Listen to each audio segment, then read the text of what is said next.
If you've been to a graduation ceremony or honestly just scrolled through social media for 5 minutes, you have definitely heard the advice. Oh, yeah, the great commandment. Right, follow your passion. And I have to admit, it feels so good to hear that. It suggests there's this like perfect job waiting for you. Soulmate job. Exactly. And if you just have the courage to find it, you'll, never work a day in your life. It's really romantic. It is. It's romantic. It's empowering. Uh, it's basically the plot of every Disney movie. Hmm. And according to the research we're looking at today, it's also largely nonsense. Okay, hold on. And I'd go a step further. It's actually dangerous nonsense. Whoa, dangerous. I mean, I get saying it's a Right. cliche, but dangerous feels a little dramatic. My cousin loves baking. She opened a bakery. She's happy. Are you saying she's wrong? Not that she's wrong to be happy, no. Okay. But that she's probably wrong about why she's happy. The source for our deep dive today is Cal Newport's So Good They Can't Ignore You. And his whole argument is that the passion hypothesis, this idea that you have to figure out what you love first. And then find a job to match it. Yes. That idea is actually a recipe for anxiety, for chronic job hopping, and just feeling like a failure. Because if you don't love your job every single second, you think you failed. Precisely. You think you missed the sign. You think, oh, this must not be my true calling. So you quit, and you start looking for the next shiny thing. Newport argues that passion isn't the starting point at all. It's the finish line. It's a side effect of getting really good at something. Okay, so our mission today is to see if we can move from that passion mindset, which is all about asking what the world can offer you, to what he calls a craftsman mindset. But before we get into that, we have to talk about the elephant in the room. The patron saint of follow your passion. Steve Jobs. 2005 Stanford commencement speech. Of course. Right. You've got to find what you love. The only way to do great work is to love what you do. It's legendary. Everybody quotes it. They do. But this is where the book gets really interesting. Newport kind of acts like an investigative journalist here. He went back and looked at the actual biography of a young Steve Jobs, and it turns out if a young Steve Jobs had followed his own advice, Apple Computer would not exist. Wait, really? You're saying he wasn't into tech. He's the face of the personal computer revolution. He is now, but in the early 70s, not even close. The source material paints this picture of a guy who was like walking around barefoot, refusing to shower, I've heard this. and just obsessively studying Western history and dance. He was deeply, deeply into Eastern mysticism. He dropped out of college, slept on floors, trading Coke bottles for food money. So he wasn't sitting in a garage tinkering with circuit boards, dreaming of building an empire. No, not at all. That was Steve Wozniak. Jobs wasn't passionate about business or electronics. He only dabbled in it when he needed some quick cash to fund his spiritual retreats. So Apple wasn't a passion project. It was a small-time scheme, A scheme. a total scheme. He saw that Wozniak, who was the legitimate genius, could design these circuit boards. And Jobs just figured, hey, we can sell these to local hobbyists for a markup. That was it. That was the entire vision. So what changed? The big break only happened because a local shop owner basically forced them to assemble fully working computers instead of just the boards. The point is, Jobs didn't start with a passion for computers. He stumbled into an opportunity, he worked incredibly hard at it, and the passion showed up after he became successful. That is a huge distinction. We see the billionaire on stage and just assume he was always that person, but he learned to love it because he got good at it. And that leads us to the other side of this, people who do follow the advice. The book tells the story of a guy named Thomas. Oh man, this one actually hurt to read because I think we've all been Thomas at some point. Right. He's the cautionary tale. He was a guy who did everything right, according to the passion hypothesis. He had this deep, burning interest in Zen Buddhism. He thought, this is it. This is my calling. The geographical cure. He went all in. He became a lay monk, moved to a monastery up in the Catskills, beautiful place, total immersion in what he thought he loved.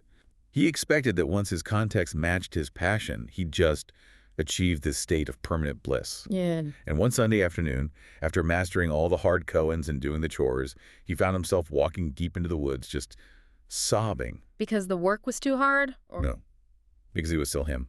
Mm. He realized that changing his job didn't magically change his internal state. The reality of his dream job was still just work. It was cleaning, it was waking up early, it was dealing with other monks he didn't like. Follow your passion is naive because it assumes the job itself is the key to happiness. It's not. It feels like we're just confusing hobbies with careers. I mean, I love eating pizza, but if I had to be a professional pizza taster 8 hours a day, I'd probably end up hating pizza. That is actually backed up by data. There's a study mentioned from a Canadian psychologist, Robert Vallerand. He surveyed a bunch of college students, the prime follow your passion demographic, and found that 84% of them had clear passions. Which sounds pretty encouraging. It does, until you look at what those passions actually were. Yeah. 96% of them were hobby-based. Sports, dance, music, art. So if you tell a graduating class of 1,000 students to follow their passion, you're essentially telling 960 of them to try to become professional athletes or rock stars. Which is, let's be honest, it's economically impossible. And that's the trap. If you believe there's a perfect job that matches your hobby, you're going to spend your 20s job hopping, feeling like you're failing, and wondering why you aren't happy yet. Okay, that's incredibly depressing. We've just killed the dream. So if follow your passion is out, what do? Do we just give up and become accountants? Not at all. Yeah. We flip the equation. And this brings us to the core concept of the book, which actually comes from a quote by the comedian Steve Martin. Oh, I love this quote. He was on a talk show or something, right? Yeah, and he was asked for advice on how to make it in show business. And people expect, tips on getting an agent or networking. But Martin just kind of shrugged and said, be so good they can't ignore you. Be so good they can't ignore you. It sounds simple, but that shifts the focus entirely, doesn't it? It shifts us from the passion mindset to the craftsman mindset. And this is probably the most important takeaway from this whole deep dive. The passion mindset asks, what does this job offer me? Which is what we're all trained to ask. Does it have good benefits? Is it fulfilling? Do I like the office vibe? And because you're focused on what you're getting, you become hyper-aware of everything you don't like. The annoying boss, the commute, the boring tasks. It makes you perpetually unhappy. Okay, so what's the craftsman mindset then? The craftsman mindset flips it. It asks, what value am I producing for the world?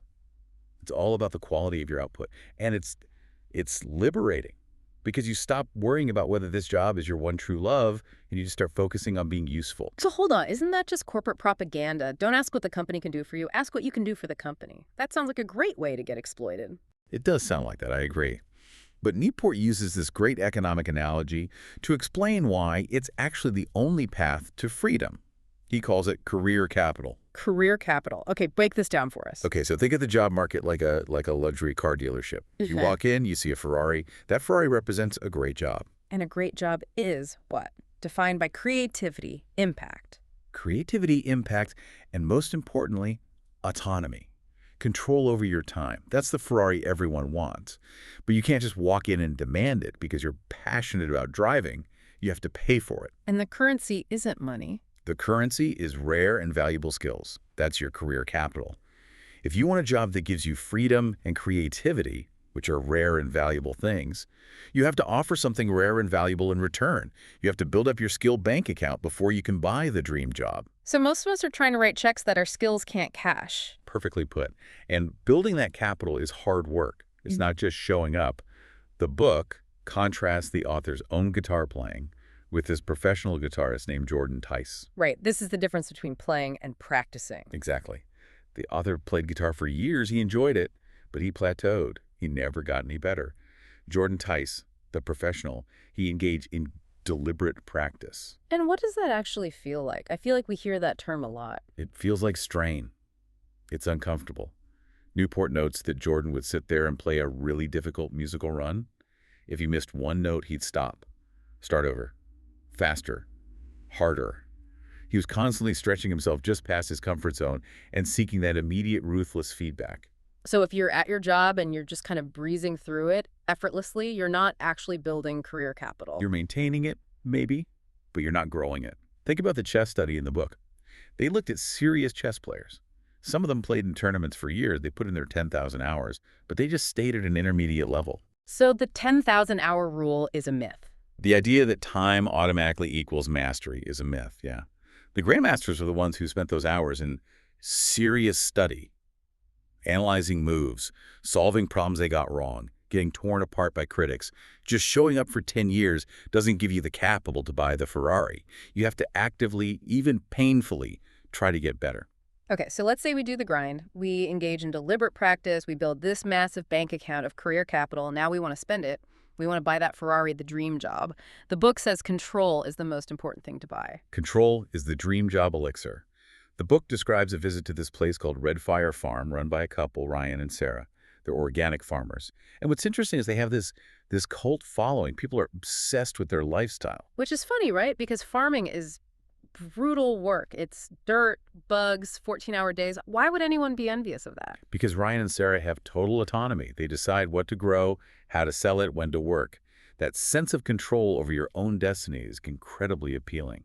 But this is where the traps come in. Oh. The book lays out 2 control traps that catch people. Right. And the first control trap is the one most people fall into.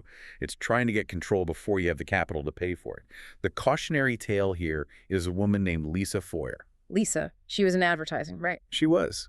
And she hated the corporate grind. She wanted that Red Fire Farm, life, peace, autonomy. So she quit her job to open a yoga studio. The classic follow your passion move. I love yoga, so I'll teach yoga. But here's the problem. She only had a month of training. She didn't have deep career capital in the yoga world. She entered a totally saturated market with a commodity skill. And the market doesn't care how much you love something. The market is cold. It doesn't care about your courage or your leap of faith. It only cares about value. Lisa tried to pay for autonomy with enthusiasm, but the market only accepts rare skills. She ended up losing her house and going on food stamps. Wow, that's brutal. But it's a necessary reality check. You can't just quit and expect it to work out if you aren't really good yet. Right. But then you have the second control trap, Right. which is even trickier.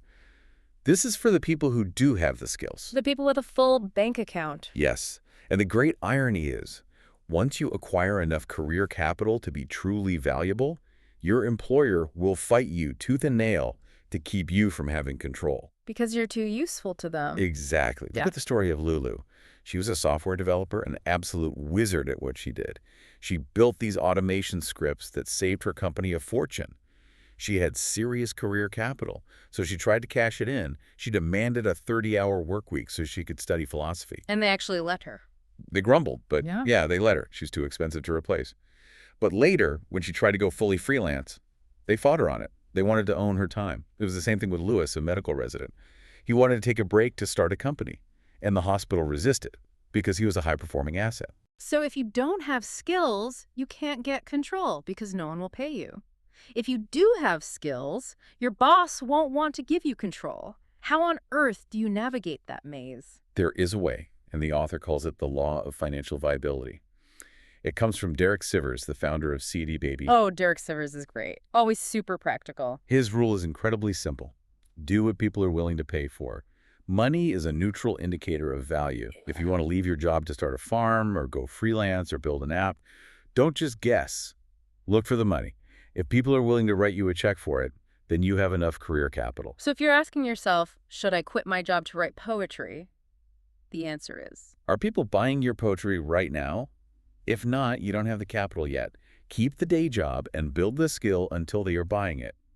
It sounds mercenary, but it keeps you from ending up like Lisa. okay, so we've built the skills, we've used them to buy control. Now we get to the top of the pyramid.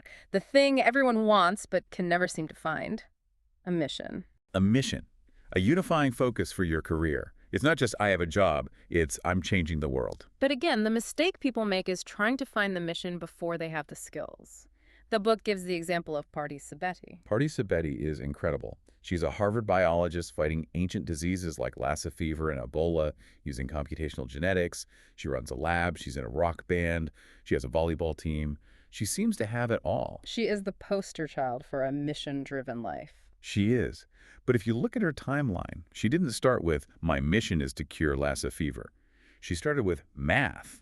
She spent years just getting really, really good at math, then med school. Then she got into genetics. She just focused on acquiring heavy-duty career capital for more than a decade. And only then did the mission actually appear. Exactly. This connects to a concept called the adjacent possible. It's a bit abstract, so think of it like a video game map. You know, like one of those fog of war maps in a strategy game. Okay, yeah, I'm with you. When you start the game, you're in the middle of a dark room. You can only see what's right in front of you.